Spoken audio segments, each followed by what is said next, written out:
There is no other country in the world that supports free speech more than the United States of America.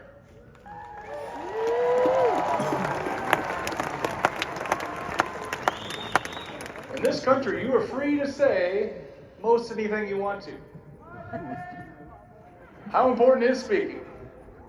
Well, once Theodore Roosevelt was shot in the chest just before delivering a campaign speech, and still went on to speak for 84 minutes. Once I challenged myself to try not to say a single word for one entire day. The agony I felt from not being able to talk with my friends and family was incredibly difficult for me, as it likely would be for you. I accidentally let a total of 7 words slip out of my mouth. How well do you think you would do, knowing that we all speak approximately 16,000 words daily? I dare you to try not to say a word for the remainder of this evening's ceremony, and watch your natural inclination to express yourself. The United States of America was just an idea colonists spoke about until the Declaration of Independence was written in 1776. The Declaration was printed for individuals to go out into town squares and boldly proclaim that the voice of the United States of America was not being represented by King George III and Great Britain. Thomas Jefferson, the primary writer of the Declaration, penned, "We hold these truths to be self-evident, that all men are created equal, that they are endowed by their Creator with certain unalienable rights, that among these are life, liberty, and the pursuit of happiness." Miles away, in Manhattan, New York, in front of City Hall, General George Washington read the Declaration out loud to his cheering soldiers. Washington would later write to his officers during the bloody Revolutionary War, "If the freedom of speech is taken away, then dumb and silent we may be led like sheep to the slaughter." Washington went on to preside over the Constitutional Convention assembled in Philadelphia to revise the Articles of Confederation. After 3 hot summer months of fierce debate, a new Constitution was created. 4 years later, the First Amendment was ratified, decreeing, "Congress shall make no law respecting an establishment of religion, or prohibiting the free exercise thereof, or abridging the freedom of speech, or of the press, or the right of the people peaceably to assemble and to petition the government for a redress of grievances." Our free speech rights have been constantly tested since the moment the First Amendment was ratified, and have been restricted during every major war the United States has fought.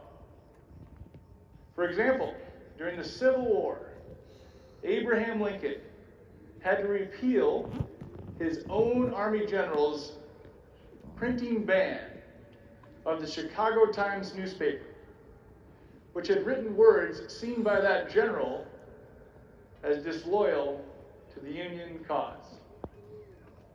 Again, during World War I, Congress passed the Espionage Act, making it a crime for you as a citizen to criticize our government's war efforts. In Abrams v. United States, the U.S. Supreme Court convicted 5 individuals of violating the act by distributing, criticizing pamphlets. Yet, one dissenting justice, Oliver Wendell Holmes, argued that the ultimate good desired is better reached by free trade in ideas, that the ultimate test of truth is the power of the thought to get itself accepted in the competition of the market. So, if our speech is indeed free and our search for knowledge is unrestricted, then eventually the truth will rise to the surface through open dialogue. Sadly, many people choose not to engage in open dialogue. Once, when I was in elementary school, my homeroom teacher had my class walk to gym class backwards to celebrate Backwards Day. But she forgot to tell the gym teacher about the special day. The gym teacher was furious, thinking we were all just messing around, and had us sit down away from each other in silence for 10 minutes. A few of us, including myself, tried to let the gym teacher know, speaking up, that it was Backwards Day. But he immediately silenced and threatened to send us to the principal if we spoke a word. Do you think my gym teacher was right to silence my class before listening to a single word we had to say? I'd like you to imagine, right now, you live in a country where you as a citizen cannot speak your mind or criticize your government without fear of censorship, fines, or retaliation from your government. Your own government tells you what you can and cannot say, and therefore what you can and cannot think. This is a major reason why, by far, more people want to live in the United States of America than in any other country in the world. More than 45 million foreign-born residents currently live in the U.S., which is 4 times more than any other country. Our nation's incredible diversity comes with a lot of different opinions and beliefs. I'd like you to imagine right now a controversial topic that you have a very strong belief about.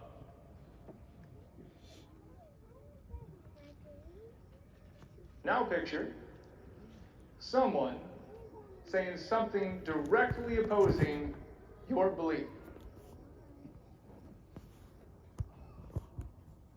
Now imagine stepping into that person's shoes, seeing things from their perspective, and even fighting for their right to boldly state their opinion you can't stand. The words others use may make you feel very uncomfortable. Yet the late Supreme Court Justice William Douglas went so far as to say, the function of free speech is to invite dispute. It may indeed best serve its high purpose when it induces a condition of unrest, creates dissatisfaction with conditions as they are, or even stirs people to anger. You can strongly disapprove of what others have to say, while still defending to the death their right to say it.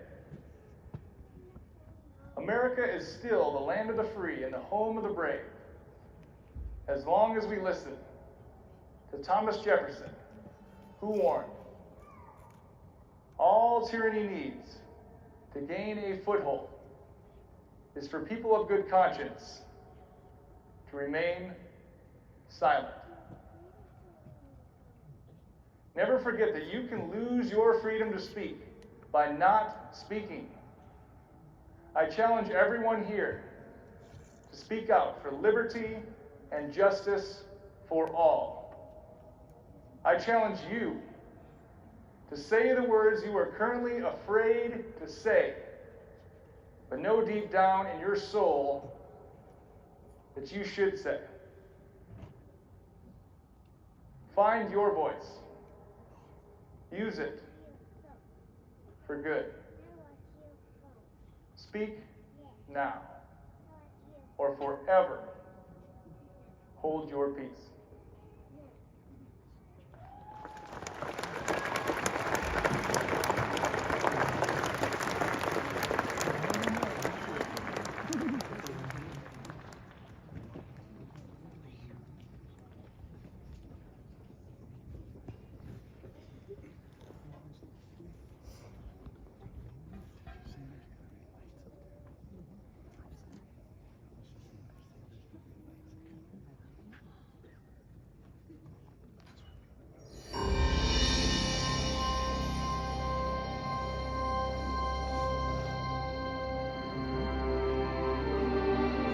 The United States of America.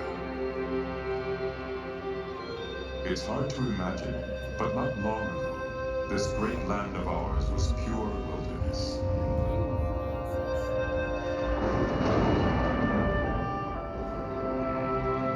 A place where millions of bison roamed freely throughout the plains.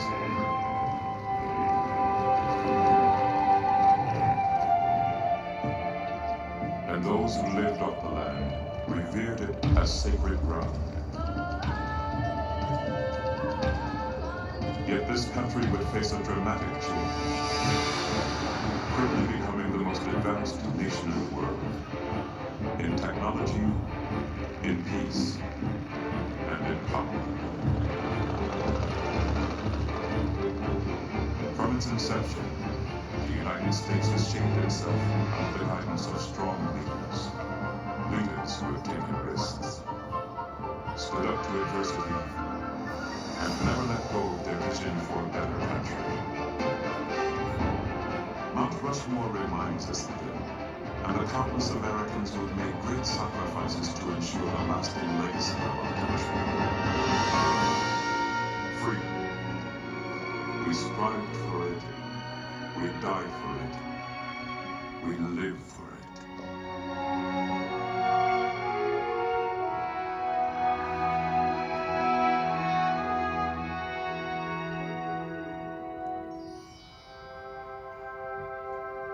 The year was 1923. The place, the Black Hills of South Dakota.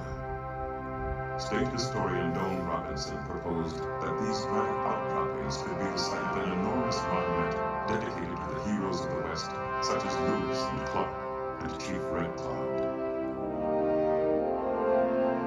But commissioned sculptor Gutzon Borglum had a different concept in mind. Borglum was a passionately patriotic man, and believed that a more fitting tribute should honor the American experience.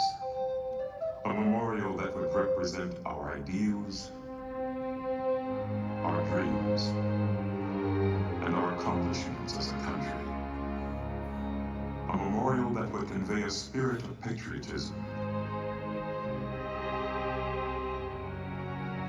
Borglum chose his canvas carefully. The giant granite rock face of Mount Rushmore. And in 1927, work on the mountain began.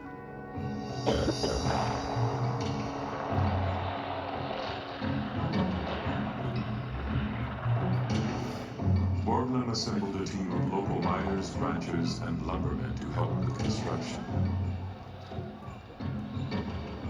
the sculptor built a model of the presidents to serve as a guide. Every inch of the model represented 1 foot on the mountain.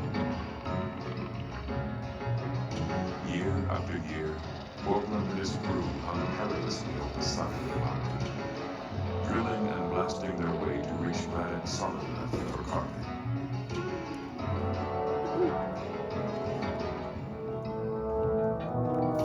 It took 14 years and nearly $1 million to complete the 4 60-foot faces. And even though the sculptor did not live to see the very final touches put into place, he was able to carry out his vision. 4 great Americans immortalized in stone, symbolizing the democratic society in which we live, the struggle for our independence, the fight for our freedom, and the sacrifices we have made since our country began more than 200 years ago.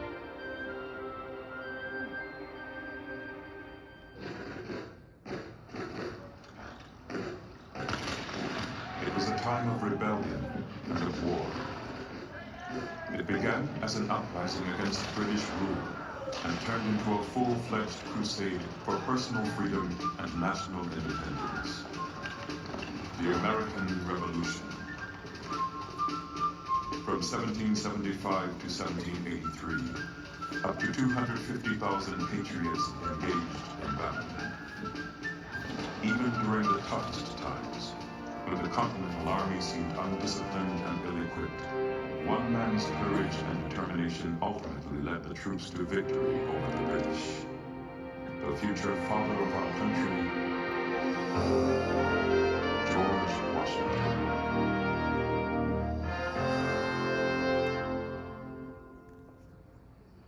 Born and raised in colonial Virginia, George Washington grew up to be a firm believer in American independence.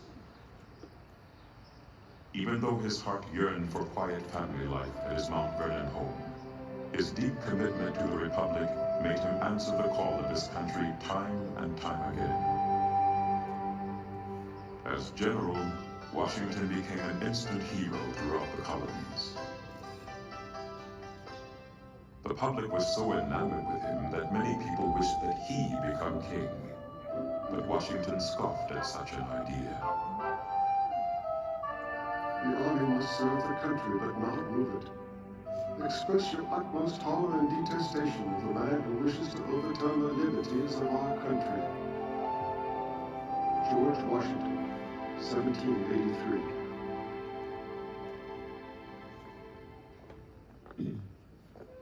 It was this kind of insight and integrity that made him the perfect person to oversee the creation of a new federal government. With no blueprint to follow, Washington kept the colonies united and on course during the infant years of this nation. And after ratification of the Constitution, when he was unanimously elected first President of the United States, Washington was keenly aware that he was laying down the framework for future presidents to follow. Washington's legacy is that of a man who was first in war, first in peace, and first in the hearts of his countrymen. In his inaugural address, he spoke of the task that lay before this new nation.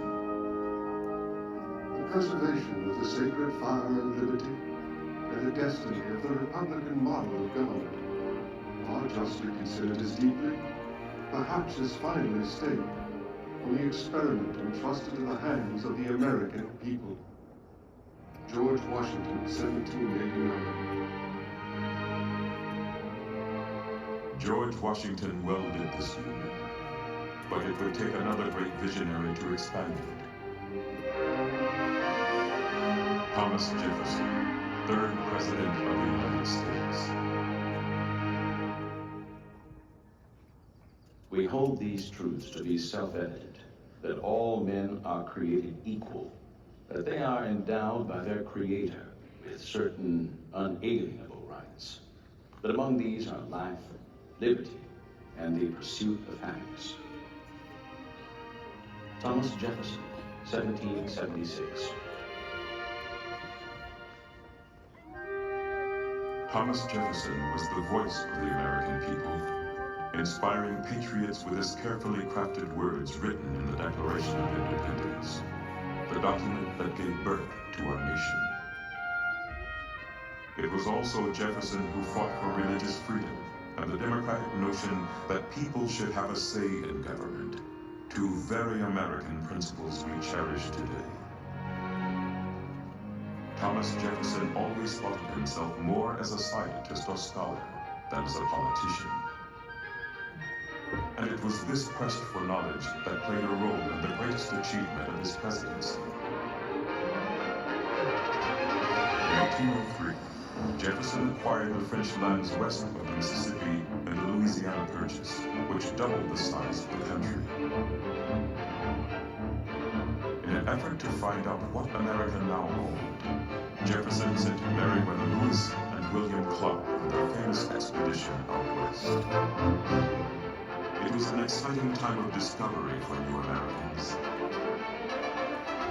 However, what was good for a growing nation was not necessarily good for its original inhabitants. During this time of expansion, many Native Americans were uprooted from their homes and hunting grounds and pushed farther west. But during an address to a group of Cherokee chiefs, Jefferson prophesied about future relations between natives and new settlers. I shall rejoice to see the day when the red men, our neighbors, become truly one people with us, enjoying all the rights and privileges we do, and living in peace and plenty as we do, without anyone to make them afraid, to injure their persons, or to take their property, without being punished for it according to fixed laws. Thomas Jefferson, 1808. Jefferson's dream was slow to be realized as conflicts between the U.S. government and Native Americans set off a chain of events that dramatically reduced Native populations throughout the 19th century.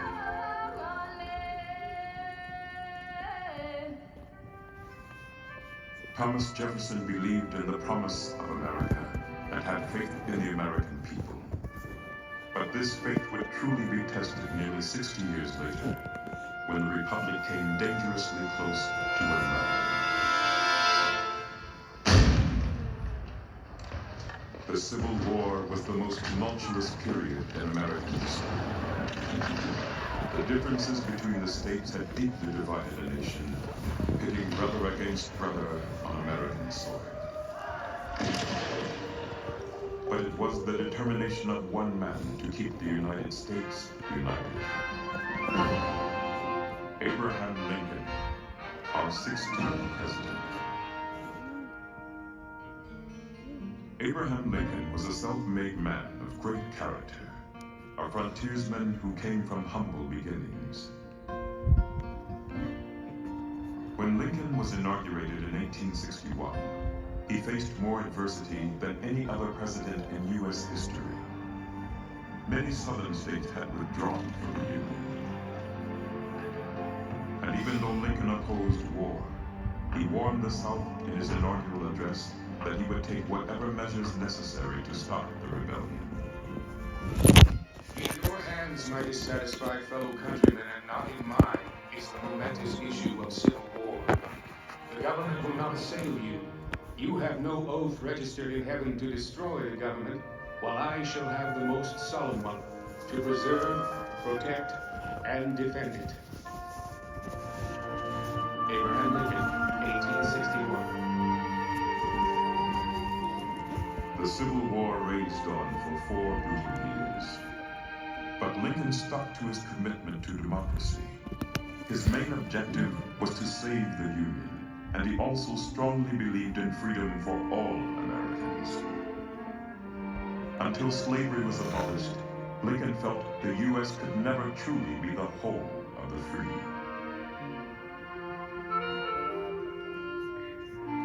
Lincoln's Emancipation Proclamation began the process that ended the evils of slavery forever.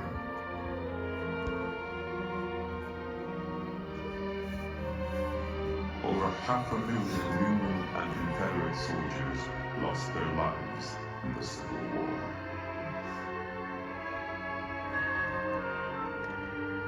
But during his famous Gettysburg Address, Lincoln reminded the American people what this war was really all about.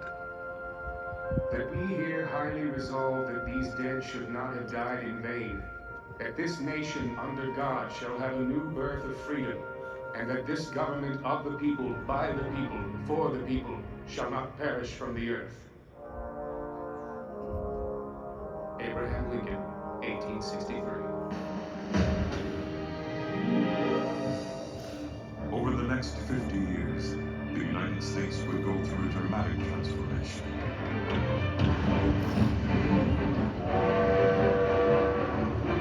The year 1900 was coming around the bend, and America was turning from a rural republic to a budding industrial power.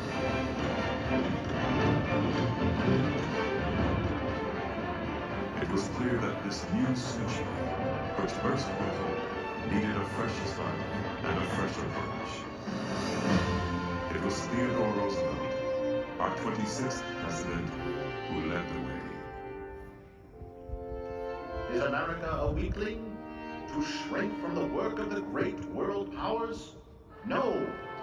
The young giant of the West stands on a continent and clasps the crest of an ocean in either hand. Our nation, glorious in youth and strength, looks into the future with eager eyes and rejoices as a strong man's run a race. Theodore Roosevelt, 1897. He was energetic, he was robust, and he was eager to show the world that America was a force to be reckoned with. Theodore Roosevelt believed in the stimulus life. Frail and sickly as a young boy, he overcame his illnesses and grew up to be a naturalist, a cowboy, a war hero, an author, and President of the United States by the young age of 42. His vigorous outlook on life transferred to the Oval Office. Roosevelt was a man of action. He promoted economic freedom and was a friend to the working class, protecting their rights against big business and what he called the criminal rich. Roosevelt also expanded the country's power abroad. It was his support of the 1903 revolution in Panama that led the U.S. to acquire territory for the construction of the Panama Canal. This massive undertaking not only created a valuable link between the Atlantic and Pacific Oceans, but it put the United States on the map in world politics. Yet, Roosevelt may be known best for his passion for the outdoors.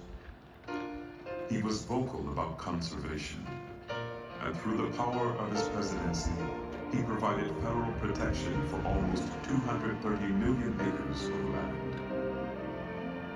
To waste, to destroy our natural resources, to skin and exhaust the land instead of using it so as to increase its usefulness, will result in undermining in the days of our children the very prosperity which we ought by right to hand down to them, amplified and developed. Theodore Roosevelt, 1907. The pursuit of the American dream did not end with Theodore Roosevelt's term. Instead, it has carried us into the 21st century.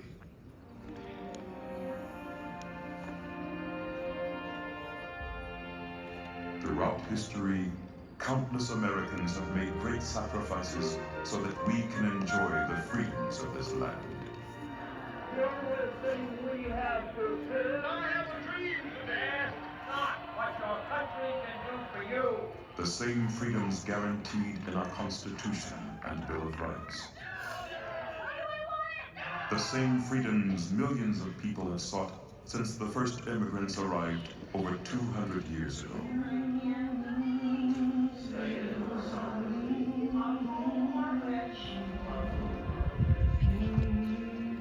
Gutzon Borglum reminds us of this with his timeless memorial. 4 Americans represent.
sing America's national anthem.